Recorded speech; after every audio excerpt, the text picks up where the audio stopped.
I once saw a video where a man was talking about his own food pyramid. Now, instead of putting the most important foods at the bottom, the foods that you should eat the most of, he put them at the top to emphasize their importance. And instead of beginning to talk about the foods he included in his food pyramid, he first pointed at an orange circle he had put above this reversed food pyramid, the sun. Now, what he said was really interesting. All energy in humans, in nature, in animals, and plants comes from the sun. Because if you think about it, you have photosynthesis, which is required for plants to grow and exist. Animals eat plants, animals eat animals, and we humans are omnivores, so we eat plants and animals, and nothing else. So all the energy we consist of comes from food, and all food comes from the sun.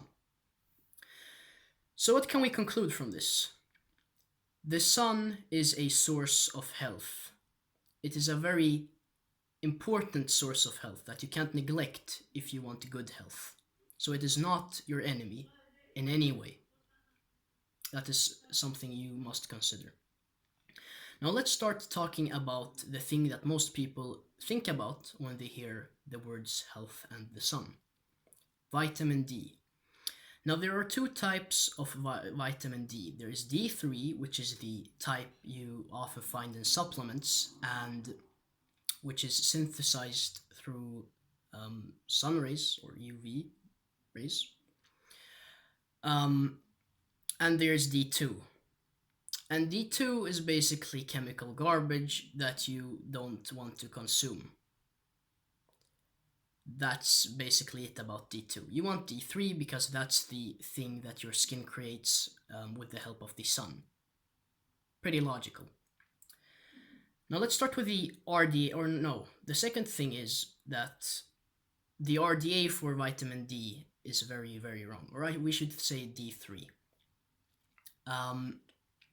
The RDA right now, if you look it up, well, you'll probably find 400 to 800 IUs. I'll link a study saying the statement I'm going to come with in a few seconds, so you can check it for yourself. But if you don't want to waste any time, just trust me. It should be 8,000 to 10,000 IUs. Now, how they say that they made a fatal calculation error in the study when they were calculating the RDA that still exists today. I think they made this on purpose, but that's just me. Now, how do you get 10,000 IUs a day if it's summer, so to speak? First of all, you can't just take a walk at 4 p.m. With your hands and your face exposed, and yeah, you won't get any D3 from doing that. You need large portions of your skin exposed to the sun when the UV index is high, so around 10 to 2 o'clock, ideally at 12, for at least 1 hour. 1 to 2 hours is the most optimal. Now, if your skin is very light, then keep it at 1 hour. If it's darker, then you can go to 2 hours, maybe 3 hours if you want. So, let's go into the science of D3, so to speak. Now, the definition of a hormone is that it can't be synthesized. And since we can synthesize D3 with the help of the sun, through the skin, it's not a vitamin, but it's a hormone. Now, how is D3 synthesized? So you've got dehydrocholesterol in your skin, and when UVB rays hit the skin, dehydrocholesterol turns into pre-vitamin D3, which then is converted into D3, cholecalciferol. Then it is turned into calcitrol, which is the active form of D3, and then that has a bunch of functions in the body, primarily working with the skeletal system and helping with absorption of calcium. Now, the first component, the component that you have in the skin that turns into pre-vitamin D3, is dehydrocholesterol, which naturally comes through cholesterol.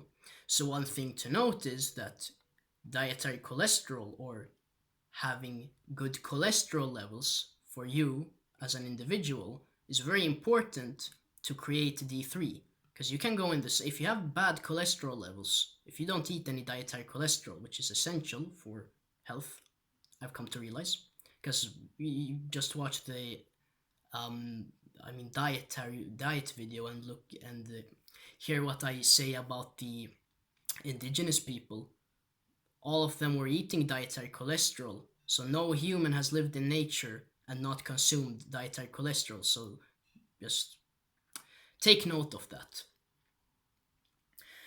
So if your cholesterol levels are bad and you eat no dietary cholesterol and you go into the and you get sun exposure, you won't create as much D3 as a person with good cholesterol levels. So cholesterol is very important in this process. Now, I've mentioned that you should go out in the sun when the UV index is really high. And you might have some concerns. You might, today's people are very concerned when it comes to skin cancer.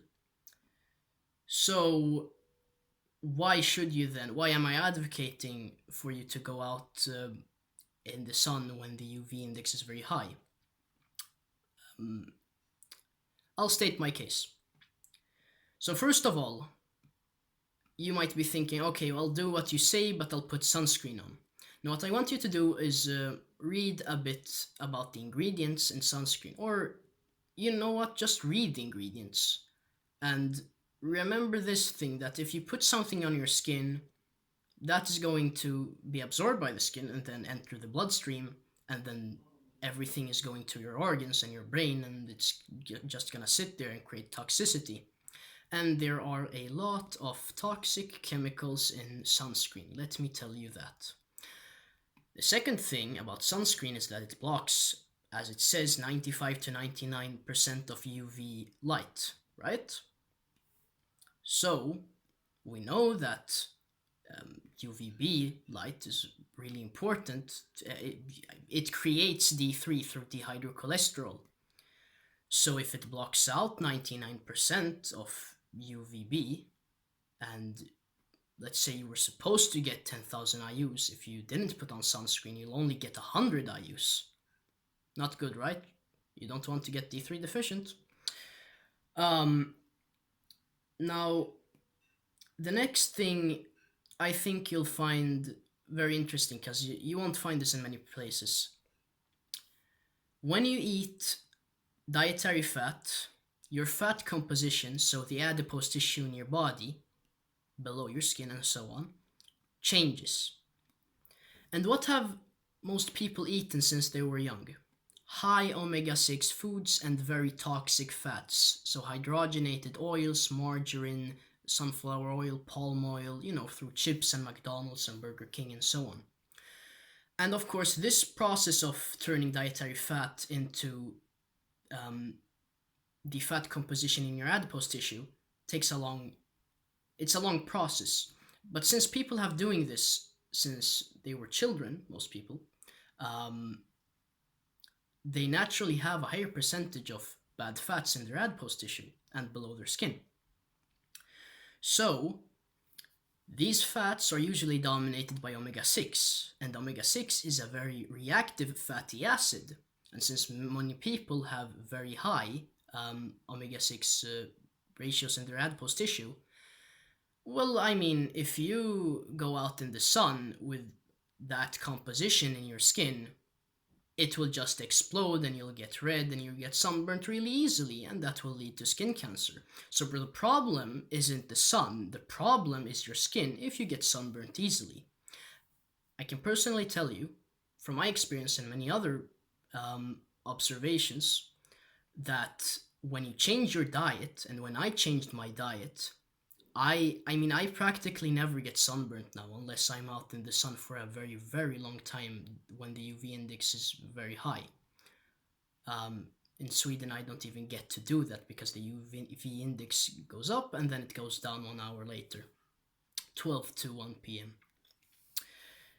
So most people that change their diet get the ability to stay in the sun for a much longer period of time. That is something to consider. And they, of course, don't wear sunscreen because sunscreen is toxic.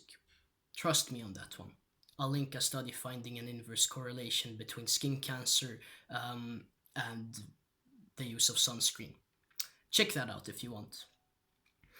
Now, the last thing I want to say is that, well, think about it like this. What do you think happens when something as complex as sunlight and UV light hits something as complex as human skin? Personally, I think science will catch up to this and realize that D3 isn't the only thing that is created. Such a complex process can't just create one beneficial thing. It must create more than just D3. It is much more. Supplementing with D3 and getting sun exposure is not it's not the same thing. Why do humans feel good when they tan? Why are we attracted to tanning? Why do we feel so good in the sun? Why does the sun have protective?